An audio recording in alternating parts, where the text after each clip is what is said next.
안녕하세요. 틈틈이와 알아보는 미국 주식 틈틈입니다. 오늘은 인공지능 시대의 이 폭발적인 전력 수요, 이걸 타고 원자력 르네상스의 한가운데로 뛰어든 기업이 있습니다. 네, 바로 오클로. OKL로, 티커는 OKL로. 오늘 이 기업 하나만 제대로 한번 파헤쳐 보겠습니다. 안녕하세요. 이 OKL로가 2025년 들어서면 주가가 막 300% 넘게 폭등하면서 시장의 주목을 정말 한몸에 받았죠. 맞아요. 그래서 오늘 저희의 미션은 아주 명확합니다. 과연 이 기업이 AI 시대의 전력난을 해결할 진짜 게임 체인저가 될 수 있을지, 아니면 그냥 과도한 기대감에 부풀려진 하이프인지, 그 본질을 한번 들여다보는 거죠. 네, 맞습니다. 오늘 저희가 살펴볼 자료들을 보니까 이 OKL로의 혁신적인 기술이나 사업 모델도 물론 되게 흥미로운데 진짜 핵심은 좀 다른 데 있는 것 같더라고요. 어떤 부분 말씀이시죠? 경쟁사들은 감히 흉내도 못 낼 것 같은 독점적인 연료 전략, 그리고 규제 승인 전략, 이게 진짜더라고요. 아, 정확히 보셨습니다. 물론 동시에 투자자로서 반드시 알아야 할 재무적인 리스크, 그리고 또 현실적인 과제들까지 아주 냉정하게 짚어봐야겠죠? 그럼요. 자, 그럼 바로 본론으로 들어가 보죠. 도대체 OKL로가 어떤 회사길래 시장이 이렇게까지 열광하는 걸까요? 그냥 원자력 발전소 짓는 또 하나의 회사, 이렇게 보기엔 너무 뜨겁잖아요. 기존 원전이랑은 근본적으로 좀 다르다고 봐야 합니다. 근본적으로요? 네, 핵심은 크게 두 가지예요. 바로 기술, 그리고 사업 모델입니다. 일단 기술부터 좀 보면요. OKL로는 오로라 파워하우스라는 이름의 4세대 고속 중성자 원자로를 개발하고 있어요. 오로라 파워하우스. 네, 이게 요즘 많이들 들어보셨을 차세대 소형 모듈 원자로, 그러니까 SMR의 일종입니다. 아, SMR, 소형 모듈 원자로. 진짜 여기저기서 많이 들리긴 하는데 이게 그냥 원자로를 작게 만들었다, 이게 전부인가요? 작다는 게 모든 것의 시작점이죠. 발전 용량이 15에서 75메가와트, MW로 작으니까 우리가 아는 그 거대한 돔을 현장에서 몇 년씩 짓는 게 아니에요. 그럼 어떻게 하죠? 핵심 부품들을 공장에서 그냥 찍어내서 부지로 옮겨서 조립하는 방식이에요. 아, 레고처럼요? 그렇죠. 당연히 건설기관이랑 비용을 획기적으로 줄일 수 있는 거고요. 근데 더 중요한 건 안전성이에요. 안전성. 네, 기존 원전처럼 고압으로 물을 펄펄 끓여서 터빈을 돌리는 방식이 아닙니다. 여긴 대기압 상태의 액체 나트륨을 냉각제로 써요. 잠깐만요. 액체 나트륨이요? 그게 왜 더 안전한 거죠? 이름만 들으면 약간 무서운데? 그렇게 들릴 수 있죠. 근데 핵심은 고압 시스템이 아예 없다는 거예요. 압력이 없으니까 뭐랄까 터질 위험 자체가 원천적으로 굉장히 낮아지는 거죠. 아, 압력솥이 아니라는 거군요. 정확합니다.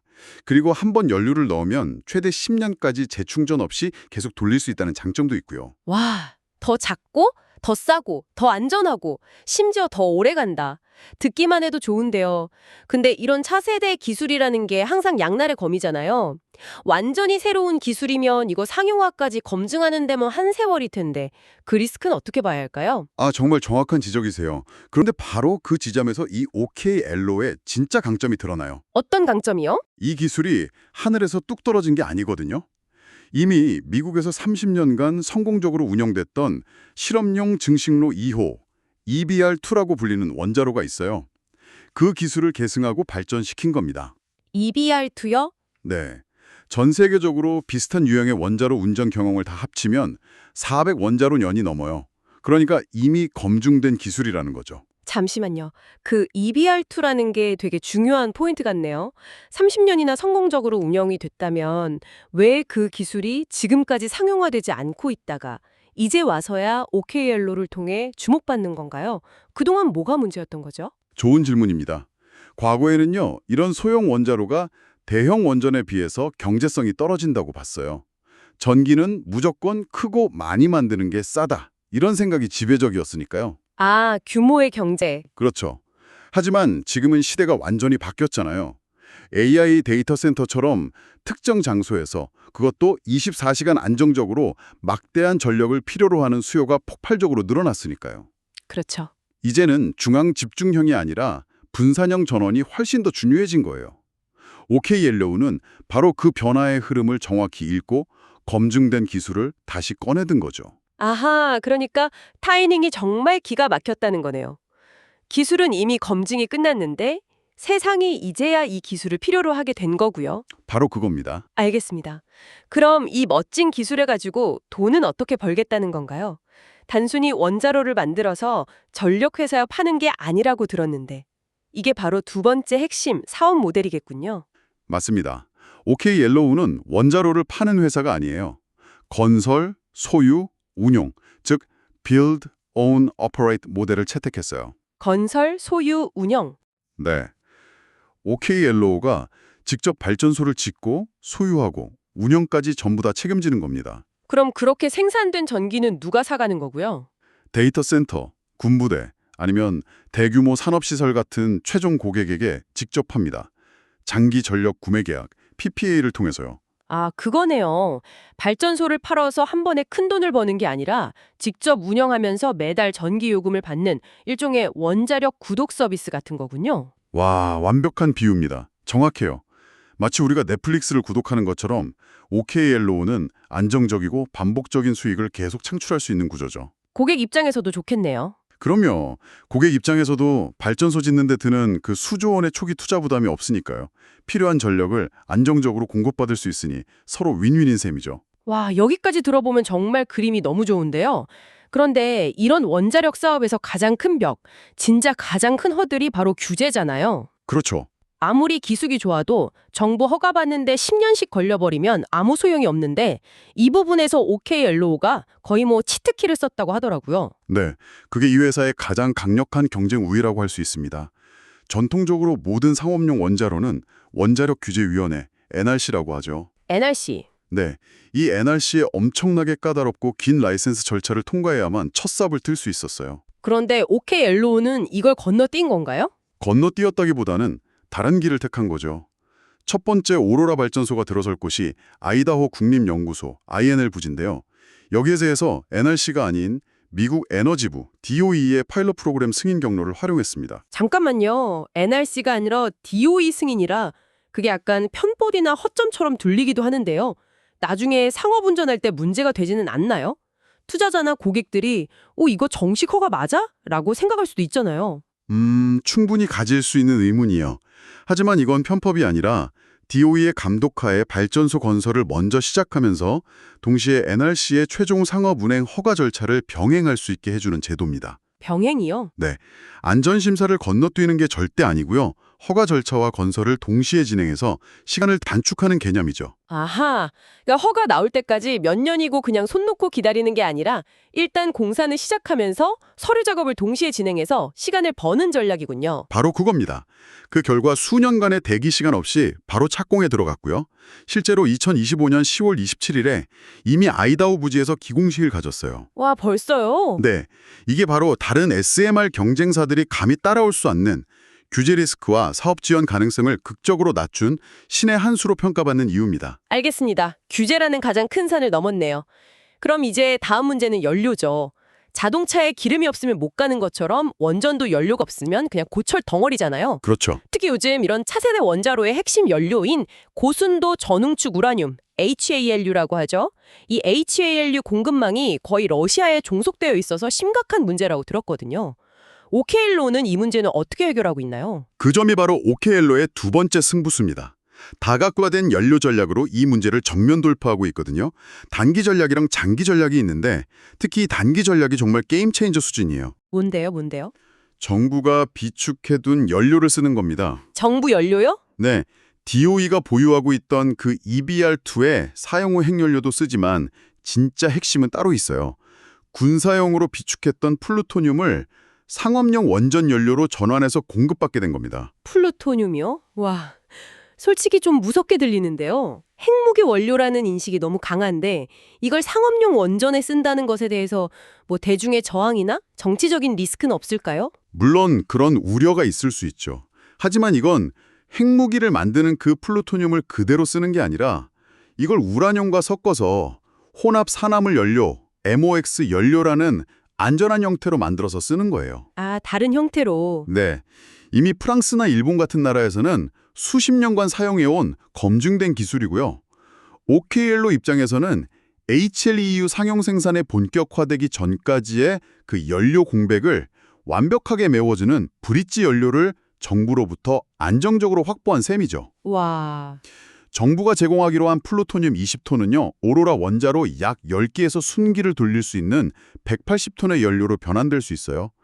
다른 경쟁사들은 정말 꿈도 못 꾸는 엄청난 이점입니다. 와, 진짜 상상도 못한 해결책이네요. 그럼 그 브릿지 연료를 다 쓰고 나면요? 장기적으로는 어떻게 하죠? 계속 정부에 의존할 수는 없을 텐데요. 장기적인 해결책은 더 혁신적이에요. 바로 사용 후 핵연료 재활용입니다. 핵폐기물을 재활용한다고요? 맞습니다.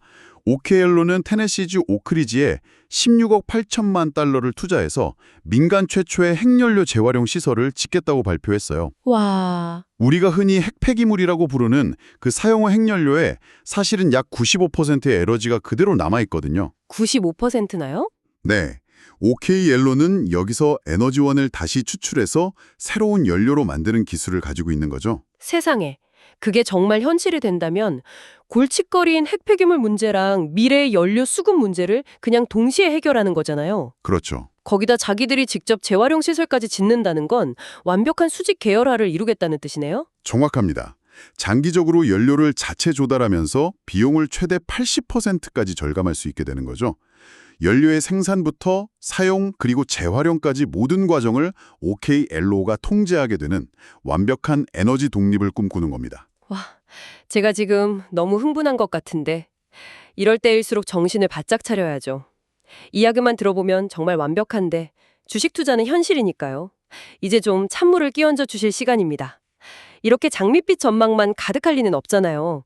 재무 상태와 투자 리스크를 냉정하게 짚어주시죠. 네, 이제 현실을 들여다볼 시간이죠. 가장 먼저 알아야 할 사실은 OKLO는 아직 매출이 0원인 사전 수익, 즉 프리 레베뉴 단계의 기업이라는 겁니다. 매출 영원? 네, 2025년 3분기 실적을 봐도 3,630만 달러의 영업 손실을 기록했고요. 계속 돈을 쓰면서 미래를 준비하는 단계죠. 매출 없이 계속 돈만 쓰고 있다. 그럼 이 모든 계획을 실행할 돈은 충분한가요? 그러니까 버틸 체력이 있냐는 거죠. 그게 핵심입니다. 다행히 현금은 충분해요.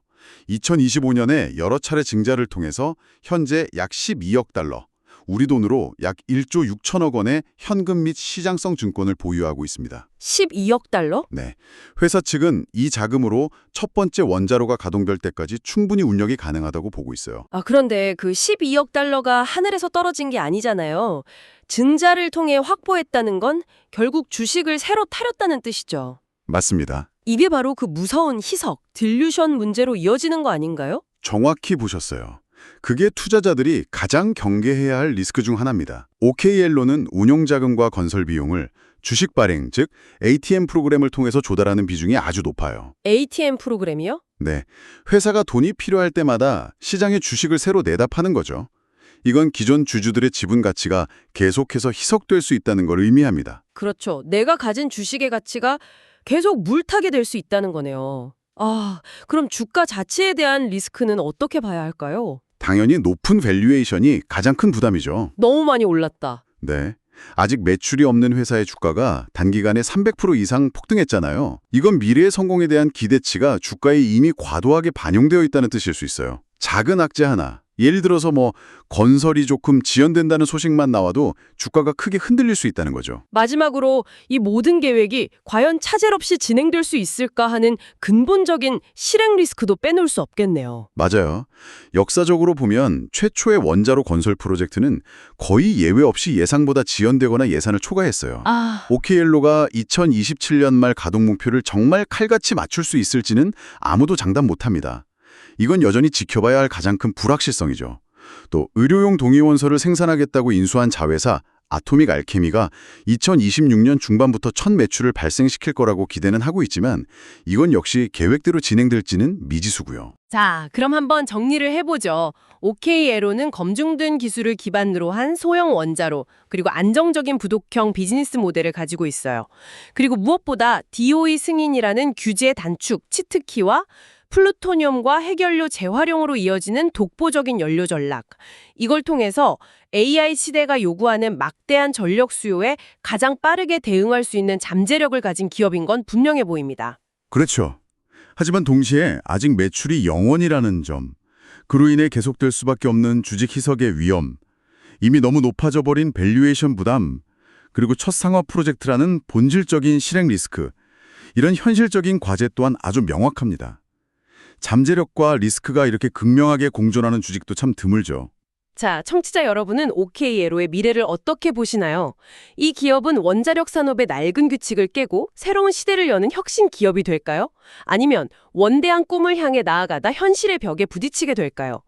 제2의 엔비디아가 될지 아니면 위험한 거품일지 여러분의 생각을 댓글로 남겨주세요.